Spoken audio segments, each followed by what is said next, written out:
Geek Tank Radio on 98.1 The Max. Welcome, everyone. We are the Geek Patrol, and our microphones don't have a stun setting.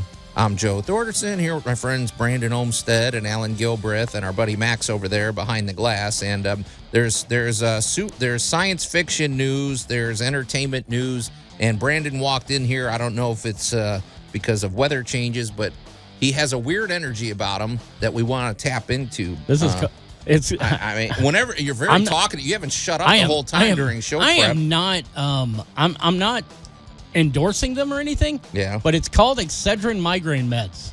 So does that give you a little? Does that have caffeine? It's got caffeine in it. Yes. There you go. But it also, it dulls the pain in my brain, and now things are just flowing out unfiltered. And I gave him a lot of stuff when he got here. He gave me spices again. I did. Okay. Well, hey, there you go. So, yeah, so Brandon somehow has overcome adversity, and he is just, so hopefully there'll be some unique things said on today's show.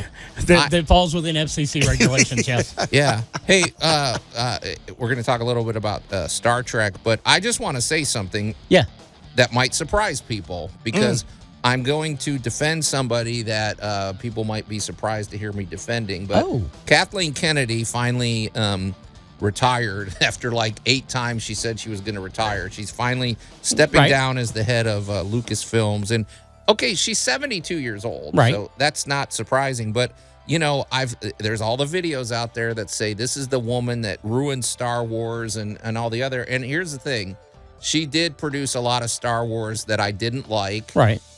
But I got to also give her credit. Andor is one of the best things I've ever seen, hands down, in my life. True. Rogue One. There's been some good with the bad. I'd say about a third of it I actually love. So I'm not going to just throw her under the bus. But you can't just give her credit for all the bad stuff. You got. You can totally give her credit for all the bad stuff. Okay. No, I mean, but you can't just only look at that. I wouldn't say what I think, and I'm going to say it like this, and I'll probably get more hate in this segment than you did. It's not everything's going to hit with you guys. Not everything is made for you. And one thing that I learned, especially with seeing the discourse from Stranger Things, is that apparently if you don't give people exactly what's in their headcanon, they immediately say it sucks. You screwed up. You don't deserve to make anything anymore.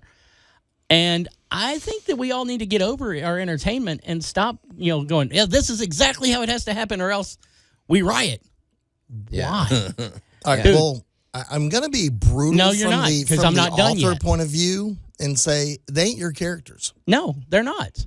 You can love these characters. You can disagree with the character's direction. You can all that. And I agree with Joe. I didn't have hate for any of the Star Wars stuff. There's stuff in there that ain't for me. There's definitely stuff that ain't for you. But at the same time, there's nothing that's been put out at all that doesn't have fans, except maybe Solo. Well, they're going to play it on TV enough until it actually has fans. It's like the truth is, I love Solo, but it's not something I'm going to search out to watch. Right. I didn't watch the Skeleton Crew. It's not that I don't want to, but I saw something that was definitely geared towards a much younger audience than I am, and I was like, you know what? Like Goonies or something. Right. Yeah. And I love Goonies, but at the same time, I was getting my Goonies fix from Stranger Things. Yeah. So I missed out on Skeleton Crew. I watched The Acolyte, and there's a lot of parts of The Acolyte I really like. The problem is that it is such a stunted storytelling position. The writing on there is very elementary. Yeah. And that's going to make a lot of people feel like you're talking down to them, you're dumbing it down. And I mean, I'm not going to even entertain the people who immediately is like, oh, it's girls in charge of Star Wars again. This sucks. Those guys, they don't deserve entertainment at all. They can go home and read the back of their shampoo bottles. That's all they deserve. But again, it wasn't lather, rinse, repeat. There you go. No, right. I'm good. And they should, and some of those guys should use it too, because I mean, I've been around some of them. Yeah. Yeah. I have to say though, Brandon, back when The Last Jedi came out in 2017, I probably would have been on the bandwagon with these guys of she's burning down Star Wars, because you know how much I hated that. But see, I get that. But 8 years later, I have to say my perspective is I probably have a new outlook on life in terms of, okay, my entertainment does not define me. Exactly. And if that's that big of a part of my identity, well, the Cubs, yes, of course, but it's like as soon as we get a Buc-ee's, he'll switch to a different furred animal. Right. It's good. But it's probably not the worst thing for people to learn. Like, okay, these are movies and this. And if you get inspired by some, and if you get entertained by some, but not all of them, it's not really the end of the world. Here it is. A decade ago, I wouldn't necessarily have been on board with a lot of these guys, but I was very critical of things that I saw as a misstep. But then I saw, it's like I learned through much turmoil. You just got to find fun in whatever you're enjoying, or even if you're not enjoying it, you got to find the fun in it. Yeah, I think the most important thing for me when you're coming at it from an artistic perspective is, this might sound a bit pretentious, but I do like the idea of, even if you don't like the characters or the outcome, the most important thing for me is the honest expression of the artist through their particular work. So long as the artist is expressing themselves honestly without like an agenda or whatever, I think that's the most important thing, because we live in an age where we can express ourselves freely and everything through our art. No, I think I completely agree with you, Max. It may not be a story that I like, but if I can see where the director or the writer or even the actors are going with their characters, I can find a respect for it as an art form. Like, Joe, you probably wouldn't have liked it if Captain Levi died. Oh, spoiler! But yeah, no, I would have been one of those. I think that story's been told. It's fine. It's finally over. We can talk about it now. Right. Yeah. No, I mean, but that's it, and that's not to say I'm a big fan of her, because honestly, like I said, they made a lot of stuff I didn't like, but I can't forget Andor. I can't forget all these other great projects, and that doesn't even include all that, like the Clone Wars and all the animateds that came out. And Ahsoka Tano is one of my favorite characters ever, and she's from this era. But and the thing is she wasn't one of our favorite characters when she first debuted, but she's one of those characters we got to see grow up. Exactly. So, all right. Well, we'll see what the new direction is. Although I don't know that it's going to change a lot, but maybe it will. But okay, when we come back, though, we got to talk about new Star Trek. You're listening to Geek Tank Radio on 98.1 The Max. If roasting porgs is wrong, then they don't want to be right. The Geek Patrol is back. That's what Allan's spices are for, right? I'm good. I'm a bigger fan of the rotisserie, but personally, yeah. And welcome back to Geek Tank Radio, everybody. I'm Joe Thorderson here with my friends Brandon Olmstead and Alan Gilbreth and our buddy Max over there behind the glass. And if you're just tuning in, we're talking a little sci-fi today. Kathleen Kennedy finally retired from Lucasfilms, and I had a surprising take on that. Yeah. A take maybe you guys wouldn't have expected. But moving on, before we get into our Star Trek discussion, Brandon, I'm just going to read this. Brandon texted me yesterday about show prep, and basically he asked me if I had seen Star Trek or the new Star Trek, Starfleet Academy. And what you said was, would it be kind of rude to try to make you watch it all tonight before the show tomorrow, basically? Right. And I said, you say that as though you assume I was ever going to watch it, ... or whatever. But I mean, I'm sorry, Brandon. Then I called you. You got to continue it on, because then I told him, it's like, oh, that's right, you're a fake geek. Yeah. And I only blame you for this because you're the one who got me interested in Star Trek again. I'm giving everything a chance. I enjoy Strange New Worlds. Discovery from the get-go was hit or miss with me until its final season. Its final season, finally, I was like kind of hooked. Did it redeem itself? It's not Trek. See, modern Trek feels different, and I know everybody says that, but it just does. Am I feeling Discovery is not Trek? Discovery happens to take place amongst the Federation and Starfleet and everything, but it could have been told different, in any sci-fi setting. The same with Prodigy, even though Janeway was an important part of that. I love Lower Decks because it kind of had the same vibe as the Orville, just in animated form. The Orville is the greatest Star Trek of modern day anyway, even though it's not Trek. But I wish it was coming back, but I think that ship has sailed. I will tell you this. I was like, all right, I got to do it for the duty of a geek broadcaster. I got to watch this. And I really actually ended up enjoying it. But I think it's because of the fact that it's got a little bit of grit to it, but it's got a more hopeful feel than anything else that they've put out in a long time. Wait, did they drop the whole season? No, just the first 2 episodes. But okay. The first episode without commercials is like 75 minutes long. Oh. And the second one without commercials is it's a full hour long. Okay. And those two, and it's like, I could, even if you were down for it, I could not go, all right, Joe, I need you to go spend 2.5 hours watching Star Trek before the show. Well, I don't have Paramount Plus anymore, so yeah, I wasn't going to renew for this, but yeah. Well, I mean, you get your free week. Okay. But all right. And it's one of the ones that doesn't crack down on passwords, so I could always just let you log into my account. Wait, is this a comedy? What is this about? No. I mean, okay, so your main character, Caleb Meir, you meet him at first when he's like a 6-year-old boy. His mom, who is played by Tatiana Maslany, who everybody knows from either Orphan Black, where they loved her, or She-Hulk, where a lot of people cringe. I love She-Hulk. Get over it. And Paul, she's basically on trial, or she's testifying on trial, where Paul Giamatti's, Laz Baraka is being tried for. He's a pirate. This is like way in the future. It's after the burn. There's been a dismantling of Starfleet Academy. The Federation is in turmoil. A lot of planets have left the Federation because of all the stuff going on. Oh, that's interesting. So, the harmony and the peace. Is over. Right. There's been a major shakeup. Okay. And there are people who are they're starving. They're doing everything they can. And when he was stealing food from this transport, a Federation officer ended up getting killed.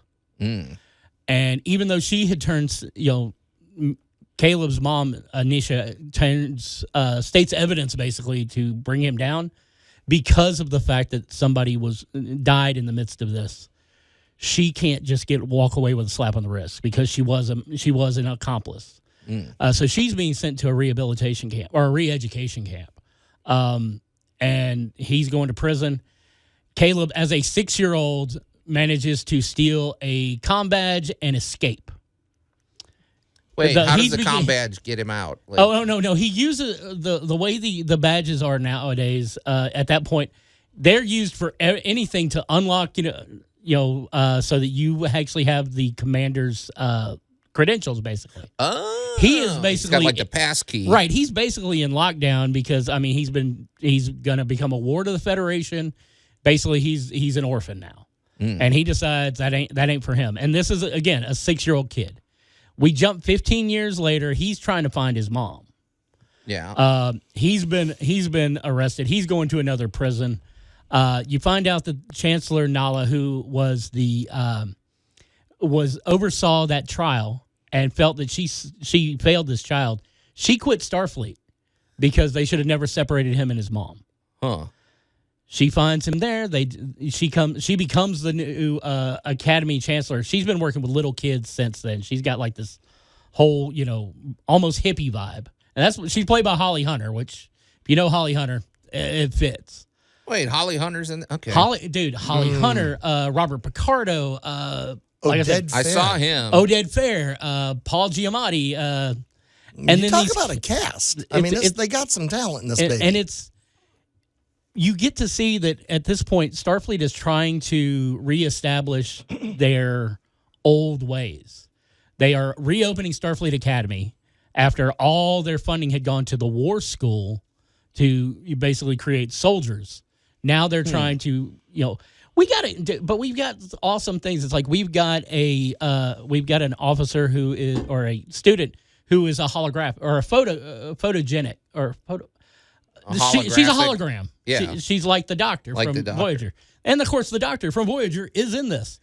Is he playing himself? Because I didn't think a hologram's going to age. So well, no. He even tells you that a couple of centuries back, he put an aging program into his thing because it makes organics more comfortable around him. That's convenient. So, okay. Well, this is surprising news. Yeah. Although, I hope this isn't a bait and switch. No, dude. I'm actually enjoying this. It's not Genesis. We'll hear about more when we come back here on Geek Tank Radio.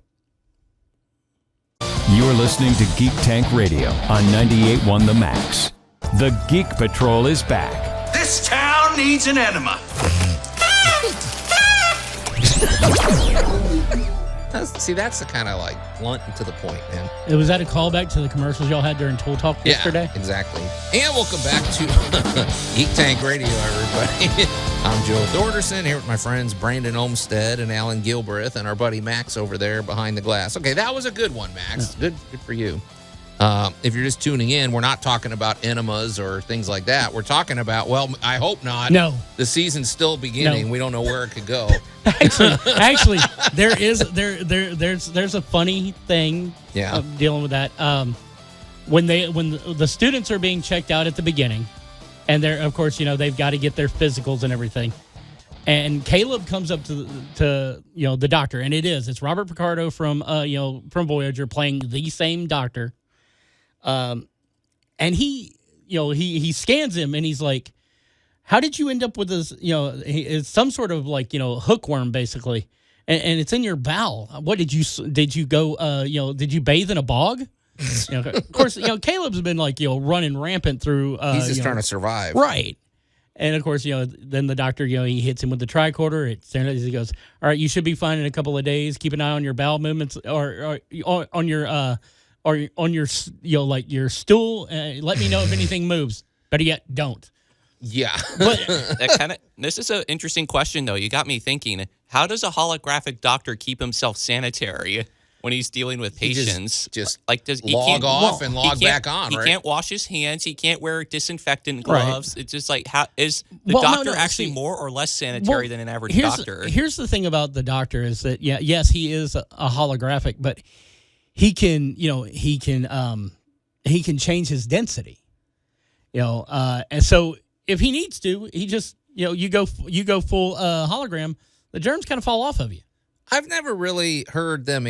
So we're talking about Starfleet Academy, by the way, folks, the new Star Trek show. The first 2 episodes came out. But Alan, I'm loath to ask you this because you're probably going to give me an answer, but I've never really understood how they explain the hologram.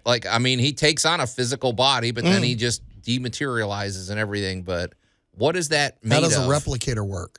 Okay, but doesn't the replicator take... Okay, they addressed that in one of the Enterprise episodes. You have two They addressed that they took stuff, they recirculated it. So it's made of something, though. All right. Well, you have two technologies. He a replicator? Well, you have two technologies that basically run Star Trek. Okay. You have the replicator, which takes base elements and reconfigures them into tea, Earl Grey, hot. Okay. Or it's you official. have the teleport. You have the transporter, teleporter, whatever you want to call it, that dematerializes you, does strange things to you, and then puts you back together, which is why Bones would never get in one. So, Kirk, on the other hand, couldn't wait to be beamed but down. He didn't like it. Bones raised all kinds of bloody mess about being... Wait, hold on. I thought, correct me if I'm wrong, I think there was even an episode about this where the teleporter was able to cure a lot of diseases. So if you had cancer, you teleport out, and it just doesn't materialize the cancer cell. It uses a biofilter. And Riker got bit by some kind of poisonous vine, and it aligned itself with his nervous system, so they couldn't run him through the biofilter. Welcome to the idea in the simple fact that Star Trek is based on molecular manipulation. That's what it sounds like. Now we're going to move back to the show. Okay, I was just curious. The tech of the show. So here's what we're talking about, the main character, right? Or a main character. Well, we're talking about the doctor. The doctor, and then there's Sam, who is a young cadet who is also holographic. She is from a colony of what they call photogens. They are all holograms. They've all learned, and of course, she's been programmed to be 17 years old, but she's only been around for 4 months. And there's a scene where she wants the doctor as her mentor, and he's telling her, she's talking about how she feels anxious and like the world's, and he goes, "That's not because you're a photogen. That's because you're 17." And eventually it's working. It's a phase of life, and eventually you'll come to the point where you'll reach adulthood, where your teenage anxiety will keep you up late at night. It works out really, really fun with him because he's exactly the same character he played before, like literally. Yeah, he's the perfect foil. Right. Oded Fair, is as we've mentioned, is in it, and he is high up in the Federation. He is the one who has fought to get Starfleet Academy reopened. We have my favorite character right now, though. It's a toss up between Genesis, who seems to be the perfect leader, which means eventually we're going to find out she's got something dark in her past. Usually, yeah. And then our science officer from this little crew is a Klingon. Oh, okay. And when he meets the cadet master, and she's like, do you not yearn for a valiant death? He looks her dead in the face and he goes, no, because I yearn for a valiant life. Oh, and it's like, I've never heard a Klingon like this before, so I'm excited to see this character. And then we have a jerk. Well, you got to have those. But he, you immediately start to like him, and his fighting between him and Caleb is, that they're going to be bros by the end of it. They're going to end up best friends. It's going to be a very, I guess the dynamic will be very, Kirk and McCoy. Okay. Antagonistic, but you're frenemies. Who's the closest to the Spock motif that we got on the show? So far, or do we have any Vulcans? You haven't named any Vulcans. We haven't. We've only seen one Vulcan so far, and he is a professor. He shows up in the second episode, but we also get our first Betazoid in the second episode, and I have a feeling that she's going to be more along that line because the Beta Z has been on the other side of a wall. They are not part of Starfleet anymore, and we get to see negotiations where they're trying to bring them back into the Federation. Because they can read minds, right? Right. Yeah. And they've been away from the Federation for upwards of a century. Huh. Okay. All right. Well, this doesn't look at all like the trailer. The trailer to me looked like it was a spoof, honestly. Is this just false direction? I don't know. It's all right. Whatever. No, whatever it is, we're going to continue to talk about it when we come back here on Geek Tank Radio. You're listening to Geek Tank Radio on 98.1 The Max. The Geek Patrol is back. Hey, we've done heroic things too. Yeah, in the third season, I kissed Shatner. Okay, and welcome back to Geek Tank Radio, everybody. I'm Joe Thorderson here with my friends Brandon Olmsted and Alan Gilbreth and our buddy Max over there behind the glass. And it's been a Trek-centric show. We even talked a little Star Wars earlier. But, Brandon, I just want to make sure I understand something. Starfleet Academy, which is the new show that just dropped on Paramount Plus. So the premise is this is set way in the future. The Federation has sort of it's not what it used to be. It's got facing all sorts of problems, but it's trying to rebuild. Right. And now we're focusing on Starfleet Academy. My question is this the brand newly opened Starfleet Academy, or has it been opened a few years, or is this literally the first class? This is literally the first class. So the teachers and everybody are new. Okay. Now they share a campus in San Francisco with the War College, and the War College, of course, is what took Starfleet Academy's place during the burn. Max, that's a place for you, War College. I like that. My question is I wanted to ask, were there any planets that maintained their allegiance to the Federation? Like, did Ferenginar maintain their allegiance to the Federation? Well, seeing as how there's a Ferengi student. Okay, that's fair. So not everybody dropped out. It's a bunch of planets. They weeded out. So there was a thing called the burn that happened towards the end of Discovery. This takes place 125 years later. Oh, wow. Okay. It's the 32nd century. And yes, this is the first new Starfleet Academy class in over a century to train for exploration and optimism instead of going to war. Okay. And which is what they were supposed to do anyway. Which is what the Federation, their original intention. But when they had to face down this thing. And this thing makes the Dominion War look like, Saturday at the matinee kind of deal. It's like we went and played, softball, and that's the Dominion War. And then there's the Burn, which was just a massive, cataclysmic disaster. Oh, wow. Yeah. Okay. And then, of course, everybody was fighting for resources, so you had to go with that. So far, like I said, we got to see classes. We got to see the students coming together. They have a wall of graduates that they show in the first episode. And you see it again later on during the negotiations with the Betazord.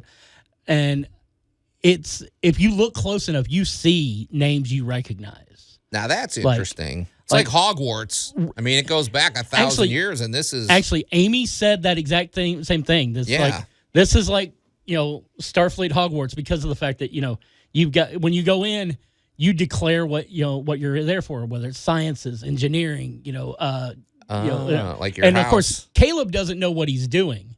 So he gets undeclared. He's the only one there that has a black stripe instead of a designated site. He's a general studies major. Exactly. Because science and medical has the blue, engineering has the gold, command has the red, and then he's and they're undeclared, step through. And of course, he's already been fighting about the fact he's not going to wear a uniform. He's not going to get a regulation haircut. None of that's happening. He walks through the door and boom, it's already been done for him.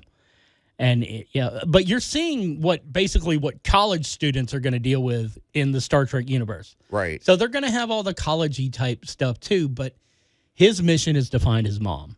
And Nala has agreed to help him do that. But he's at the academy in lieu of going to prison. Okay, so his motivation isn't quite like everybody else's. Right. So. He's kind of got a deferment. Everybody else is there because they want to be a part of Starfleet.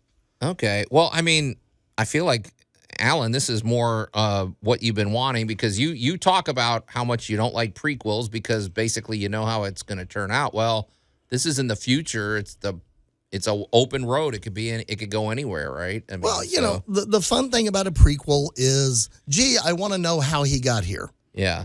Andor. But we all know how it's going to end. So at no point in time in this prequel can that character whose fate actually be in any danger. Right. So it's fun, but it doesn't have the same anticipation. You're not going to learn anything about that character that you don't already know. This being a fresh take, it's a little more open. Okay, so you've got the comfort, you got the big warm comfy sweater. We're wearing the Doctor. You got Ricardo. He's the same comfy sweater he's always been. So he's your beautiful tie to the past, but he's not the anchor.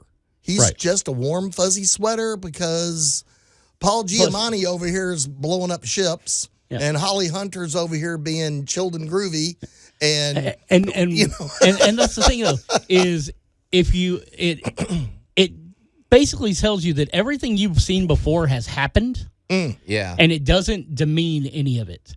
You can always refer back to him. Every single character went through Starfleet Academy. There's a character that you see. It's the species is called the Brickar. We've only seen them once before, and that was in Star Trek Prodigy in an animated form. To see this character in live action is kind of awesome. Now, I got a question for you. Okay. Did the curriculum of this new Starfleet Academy change from the past one? Do they have the Kobayashi Maru again? Well, seeing as how we're at the beginning of the first class, we don't know yet. That will be something that'll come about later on. Now, wait a minute. This is a rebuilding of the Federation. Is the Prime Directive and all the other directives, have they been changed or have they been altered, or are they, we don't know. We're only 2 episodes in, so we haven't found out a lot outside of there. But plus, how many planets have they not explored at this point? True, but it's and that's the thing is I'm sure there's still going to be planets out there that have never been in contact. There's a planet that comes up in discussion as part of the plot called Goja 5, and it's not in any of Starfleet's star charts because it developed beyond the wall where Starfleet hasn't been able to explore in over a century. It just makes me think of Camino. Yeah, very interesting. Yeah. Okay, well, so I love the fact that they've opened doors for themselves. Yeah. All right, well, I'll give it a shot, Brandon. But like I said, I hope you're not roping me into something. Maybe I'll wait till they wait until the full season's dropped. Okay, all right. Well, pretty good stuff, you guys. So, but it's over. We got to end the show. It's time to go. So until next week, we just started. We are the Geek Patrol, and I am Joe Thorderson. I'm Alan Gilbreth. I'm Maximilian. And I'm Brandon Olmstead. Still too caffeinated to come up with anything witty to say.